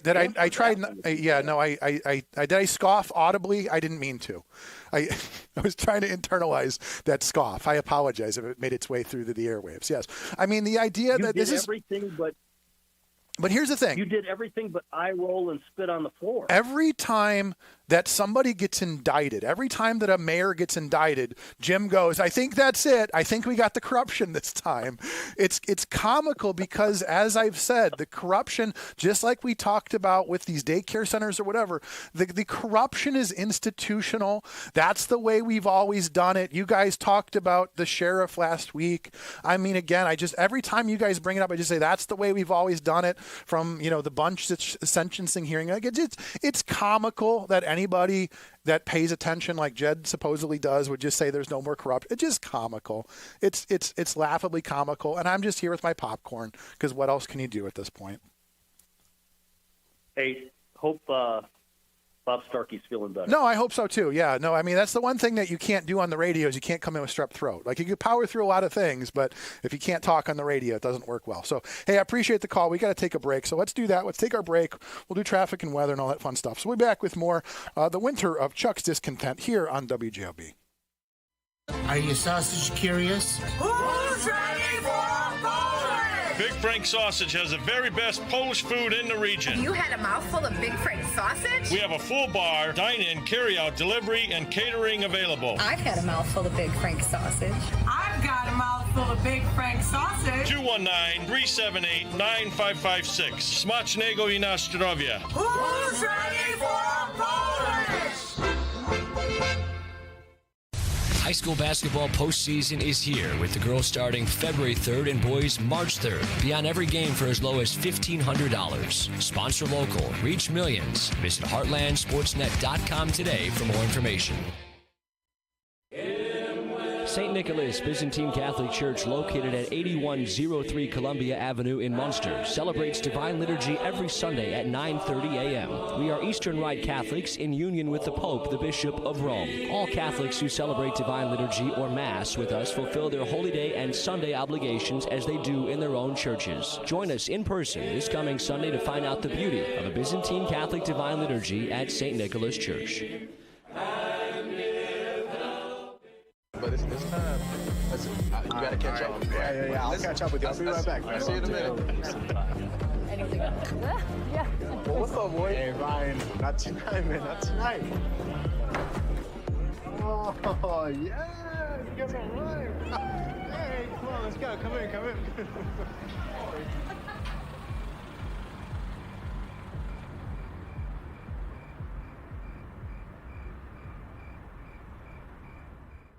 Are you searching for a college where you belong? Calumet College of St. Joseph wants to know you and give you the support you need to succeed. Are you worried about how you'll pay for your degree? 95% of our students receive financial aid, including scholarships and grants. Need some extra help with your classes? You'll benefit from our small class sizes, free tutoring, internship planning, faculty mentors, and so much more. Come experience our accepting, supportive college family for yourself. Schedule your campus visit and apply at ccsj.edu. 8:33 in the region. Chuck pulling here on a Monday morning with you. We're taking some calls. We're talking about stuff. But I know the real reason you guys tune in, and that's to hear traffic and weather. So let's take a look at traffic. Things looking, I feel like this is that week when people are going to start going back to work. So traffic's going to probably start getting heavy again if you're heading into the Chicagoland area. But for right now, things here in Indiana looking good. Not much to report. Everything moving well on 8094, 65 Toll Road, all that good stuff. On the Illinois side, everything's looking good except for that usual trouble spot. You've got Bishop Ford to the merge and then Dan Ryan into downtown. But the Dan Ryan moving well, Bishop Ford moving well. So just, usual tight spots. Everything else in Chicagoland looking good. And so we're good there. And how is the weather? Good morning, everyone. Today we're at 29 degrees with highs of 41 and lows of 32. Should be partly sunny, and then later tonight should be having increasing cloudiness. Tomorrow on Tuesday we'll be having highs of 47 and lows of 31. Should be mostly cloudy and breezy. And then Wednesday we'll be having highs of 37 and lows of 16. Should be cloudy and colder with a bit of snow up to 1 inch and windy in the afternoon. Thank you so much. So, quick recap. We were talking about things and stuff. We talked about the Bears earlier, talked about, the stadium, all that stuff going on there. Had a lot of good conversation today. Jim was here, came in like a pickleball. I'm going to start using that term. Came in like a pickleball and then he left. I think he went to pickleball or goat yoga or whatever he likes to do. So we're going to take your phone calls and wrap it up for the day. We've got Levita coming in at 11 o'clock. What's her show called? Spark Speaks? Yes. Right? Great show. A friend of mine brought her in. I said, you know what, Levita, you again, one of those region stories. I've said from the beginning when I first met Jed so many years ago, I said there's so many great region stories. Levita is one of those people that just has great stories and great wisdom. And like I always said when I brought her on the show, I said I love talking to people that don't look like me because I get to hear things and perspectives I hadn't heard before. So if you haven't checked out Spark Speaks, it'll be live here at 11 o'clock on WJLB. You can check out the podcast. Lots of good stuff from Levita. I'm glad that we brought her into the WJLB family. But right now, let's take some calls. Good morning, caller. You're on the air. Hey, how you doing? I'm good, sir. How are you? Good. You're like the Monday morning dessert. You're like the dessert on the Monday morning. You always call in last, and you always have interesting things to say to wrap up the show. So what do you got today? Your show's dropping quick. Uh-oh. You're not gaining any ground on Tom. Hey, you gotta stay focused. I try. The problem it's hard. is not you, just in general. The problem is so many of these people, they're really masochists. I think some of these people in this county love misery. Right. Because, again, all these subjects you guys been talking about, some of us have been talking about them for decades, and we're constantly told how things are wonderful, you're exaggerating, you're a cave person, you're negative, you're always against taxes, you always think government is the problem, which I do, but we constantly, and I mean constantly, are proven correct. It was in a paper, again, the highest paid officials in the county pointed out on these airways in the past, and I've been taken to task by even some of your so-called conservative callers, when I say my problem with spending in government, it's not the $25,000 a year lady who's working in the office. Sure. And every time I bring that up, some of your good conservative people miss the point, and they want to attack the whole ball of wax. My problem from the beginning, just like Coos talks about it all the time, when he used to talk about situations in East Chicago decades ago, it's the top down that I have the problem with. Said in the paper, and nobody's going to have the guts to say this since we have this highly contested so-called sheriff's race, the highest elected official in our county is who? The Lake County Sheriff. Who's the one individual, not just this term, but in previous terms, who constantly gets in trouble in this county? It's our highest elected official in the county. When you bring that up, you're accused of being against this team. You're for this team. Right. You're against these guys. You're a Republican. You're a Democrat. You're a conservative. You're a liberal. Like I told you in the past, I'm the real liberal. The real liberal is when you believe in liberty, you believe in civil rights, human rights, the Constitution for everybody. Which really what a libertarian really Well, and a classical, and that's the whole thing, is like I even go back to people like Bill Maher. Classical liberals and libertarians, we have a lot in common. We both have been spending our lives going, hey, look, probably shouldn't do that. And then they do it and go, yeah, you shouldn't have done that. But real quick, before you move on, I want to mention something. I haven't talked much about the sheriff situation, but here's the thing. I always think back to, like, you know, I've always worked in the private sector. I couldn't imagine a situation where my company said, hey, here's a pool of money, you know, do with it whatever, but you know, do with it what you want, but if you misuse it, you're gonna, you know, you'll go to jail or what. It's like nowhere in the private sector do we have just these random pools of money, and it's like, hey, do whatever with it, but if you're wrong, you go to, you know what I mean? Like it's funny how it's always the same thing. It's like, should I have with Philpott? Should I have cashed that check? You know, with you know, with the former sheriff, should we have had a towing, you know, these towing franchise fees? All of these things always come back to a situation where we give somebody this we basically provide the temptation to do something, and then they do it, and we act surprised, like, hey, buddy, there's this big pool of money. You can use it for some things and not others, and then they end up using it for the wrong. Just like what happened, you know, in Whiting, like, hey, you can't use your money. What happened in Portage? Hey, there's this money for poor people. You probably shouldn't use it to go gambling, but we thought it goes without saying, don't steal money from the poor people and go gambling, but then you did it anyway. It's like, why do we keep providing these pools of money with no accountability and then acting surprised when somebody takes the money and uses it for the wrong thing and go, who could have seen this coming? It just happened to every other person beforehand. But I digress. You're Go ahead. 100% right, Chuck, but the thing is, some of us on these airways for a decade plus have been saying, why do we even elect, per the Kernan Shepherd report, why do we even elect a sheriff?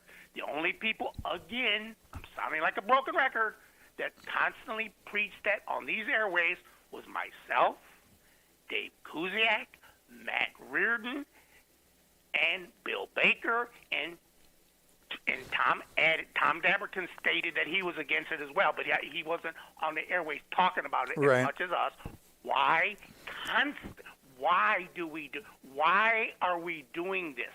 Why are these people spending this much money to run for this office? And you notice, you don't hear. I'm not going to get into all the other stuff you talked about earlier, but you notice you have nobody running for sheriff giving their stance on the position of some of our elected officials that had some negative things to say about law enforcement in their community. I wonder if that question's going to be presented to some of these individuals. How are they going to? Well, here's the thing, though. Here, real quick, though. Let's go way deep down the rabbit hole on that. We don't even really have debates anymore. And I had this discussion with the League of Women Voters 10 years ago. I said, even if you have an uncontested race, even if, you should still have, like, these people, you shouldn't just get a pass because, there's no Republican running against you or because you have no primary challenger or what have you. Everybody should be taken to task, even if there is no challenger. There are things to discuss, even if it's a shoe-in or what have you. And that's sort of the thing, is that we went away from even having debate. So many people turn down the debate. They don't even bother showing up because it's a foregone conclusion they're going to win. We don't even bother taking them to task. And then on the back end, we all sit here on the radio and go, why didn't anybody take them to task when we had the opportunity? Right. Exactly. It's just like you were talking about spending earlier. I can remember specifically listening to people on this airwave when Preacher used to call the Festival of the Lakes the Festival of the Snakes. Right. I listened on, and I had a disagreement with him on his stance on his battle, if you will, with the administration within the city of Hammond. I heard an elected official from that city on these airways said, this individual, he wasn't elected at the time, but he's an individual elected now. He said, I wouldn't care if they spent $1 million on that Festival of the Lakes. I'm for it. Well, hang on. Let's bring it back home. What was the issue there? Was that big pile of cash with no receipts? Again, bring it back to the same thing we started this conversation with. You create this big pool of cash. A bunch of guys are collecting cash in a parking lot with very little accountability and receipts. And that was same issue over and over again. Here's a big pool of cash with little accountability. Have fun spending it, right? I mean, again, it's the same story. Right. Go ahead. And the same thing in the city of Gary when it came to build the Railcat Stadium. Built it twice. Or the casino money. When the casino money came in, we remember when the casinos came in. I was a kid when that happened. They basically said, we're building in 10%. There's 10% right off the top. You guys could do whatever with it. And we ended up with, what was that called, 21st century and all that stuff. 10% right off the top just disappeared. You're exactly right. Right? And people want to racialize it. No. Same thing in the city of Gary when they built Gilroy Stadium, which I played at. City of Gary, Gilroy Stadium, which is abandoned now, cost more to build than Lambeau professional the per seat cost, right? The same with the Railcats. The per seat cost was one of the highest. I mean, again, Las Vegas blew everybody out of the water, but yeah, it was exactly. So that was the thing. It's like, why don't you guys build things? Why are you guys against building things? Well, I see how much it costs. I see how you guys take 8 miles of train track and go from 400 to 5 to 6 to 8 to now $1 billion, and then you have to rip it all up and start over again. So, like, why are you against these things? Well, I know how this is going to play out. It's going to cost twice as much, and then you're going to rip it up and rebuild it, and nobody's going to use it. It's like, well, how dare you? How dare you? It's even worse than that, Chuck, because then when you're proven correct, then they want to shut you up after you've been proven correct. Right. You see what I'm saying? You've been proven correct. They don't even admit it, even though they know it's true. Let's just move on. Why? I hear the same thing on these airways about January 6th. I keep bringing it up. 1,500 people had been prosecuted. They don't care. I mean, little old ladies that weren't even there had their doors broken down. I mean, people that literally wandered in 8 hours later were. It destroyed lives. How many people? I mean, it's just. Regardless of the politics, going back to the accountability and the results of that, how many lives were destroyed? How many people are never going to be able to get a job because when you Google them, it shows up January 6th, even though they were just kind of wandering around outside. That's not to say that there weren't people breaking windows. There absolutely were. But again, how many people got caught up in that? So anyway, go ahead. But get off after this because I hear people all the time on this latest tragedy. I don't know. I haven't seen all the videos. I said, okay, let me ask you one question. When is it ever appropriate for you to park your car 90 degrees from the roadways? Just tell me, when is it appropriate? The young lady's car was 90 degrees from the roadway. So people saying the officer was in the road. He was in the way. If he would have went 90 degrees the other way, he would have been in the middle of the road. The problem is her car was facing 90 degrees from the road. But see, that's all irrelevant. People don't care. And it's, why are we divided? It's not about being divided. I think we have individuals that just don't care about the facts. That's irrelevant. It's just, this is my agenda. It's not what I see. That's, they don't keep saying is what you see. No, the perspective, any rational person is not going to tell me your car should be 90 degrees from the roadway, and that's natural. Also, when is it ever appropriate to disregard the lawful order? Well, here's the thing. This is what I've been saying from the beginning of the show. The problem becomes when your mayor and your governor are basically saying they don't have authority to be here. You are discounting their authority. And again, it's really easy to do that until they're banging on your window, and you're basically saying, well, I don't recognize your authority. Well, that's fine. They have guns. They have guns and they have the power to arrest you. You can pretend you can pretend they don't have authority all you want, but they can grab you, and and that's the problem, is that you've created the situation where you're giving people an excuse to not recognize law enforcement, and it's going to have a predictable end. And I'm afraid this is not the first time. This is not the last time this is going to happen. And isn't it always funny? We always hear when anything happens with law enforcement, we hear they need more training. They need to understand the community. To do this, they need to do that. What elected official in Minnesota is de-escalating the situation? And that's the problem. But like I said, you've got a governor who's politicking to run for president. Same within Illinois, same within California. That's the problem, is that these guys know that if they say, hey, President Trump, can we just have a sit down and work this out? There's no chance they're going to win election at that point. They've lost the election. That's what it is. Right. That's it. But hey, we got to take a couple more calls before we go. I appreciate your wisdom as always. Thank you, sir. Let's take a couple more calls. We got to wrap up here, but let's take some calls before we go. Good morning, caller. You're on the air. Hey, Chuck. You know what the craziest thing about the shooting that what happened in Minneapolis is? Yeah. Whenever it's an officer-involved shooting, people go berserk, go grab their signs, go protest, throw stuff at ICE. But when 24 people get shot by gangbangers in Chicago over a weekend, it's crickets. Well, and that's always we justify. So we basically label murders as we got to make a big deal out of this, but not this. Well, I mean, again, I always tell the story. I was a journalist in Chicago for many years. I was one of those guys that ran around on a Saturday night going from shooting to shooting. At a certain point, we became so desensitized to it that it was just numbers. It was just numbers.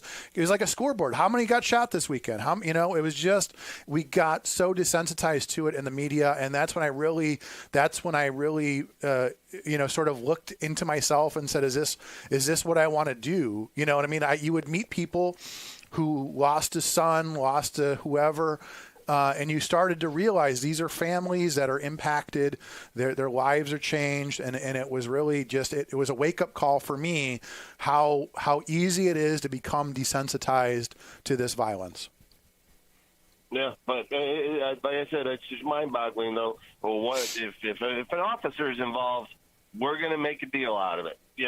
That's just, I don't know. Right. These people are nuts. Well, and like I said, I mean, this is not over. There's going to be more families affected by this. I mean, even going back to pick a side, this officer, within minutes, people were doxing him, showing where he lived, talking about it. I think he served in the Indiana Guard, somebody was saying. So, I mean, again, just like with Derek Chauvin or anybody else, your lives, many lives were destroyed that day on both sides, right? Yep. I mean, somebody lost a mother. Somebody, this guy could go to prison like Derek Chauvin did. I mean, all these things because of this interaction that shouldn't have happened.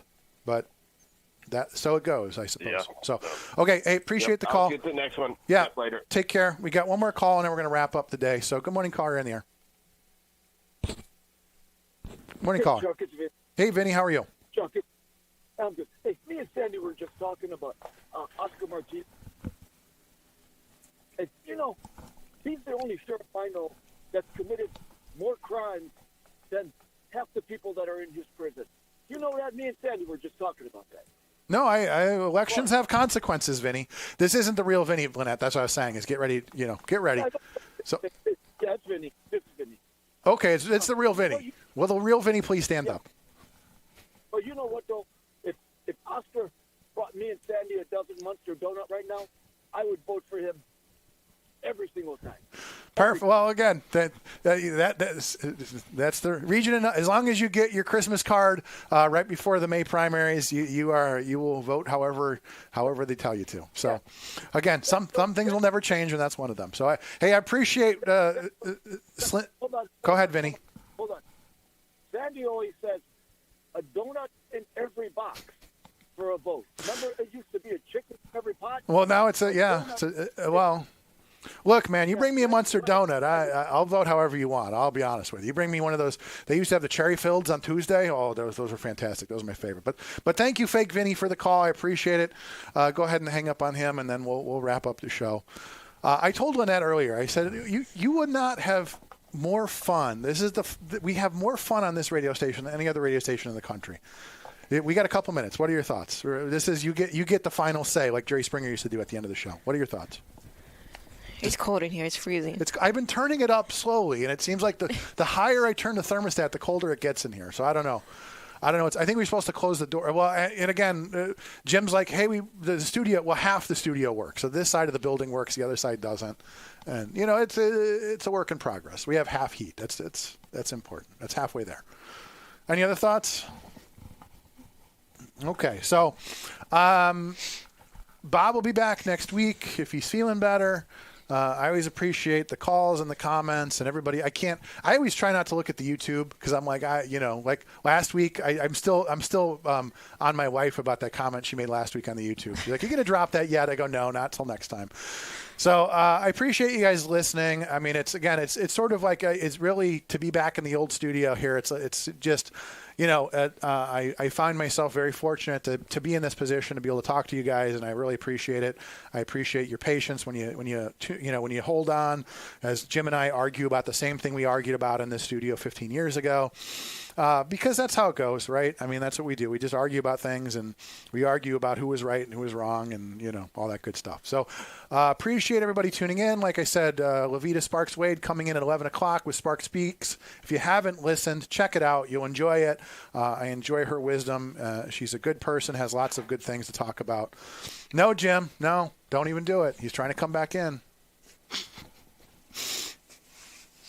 We'll be back with more Winter of Chuck's Discontent here on Mondays on WJOB. Thanks for tuning in. Thanks for watching. We are out.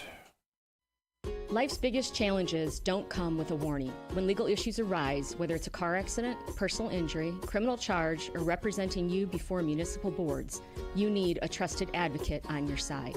At Westland & Bennett, we listen first because your story matters. We provide strategic, personalized legal solutions to protect your rights, your freedom, and your future. Peace of mind starts with a conversation.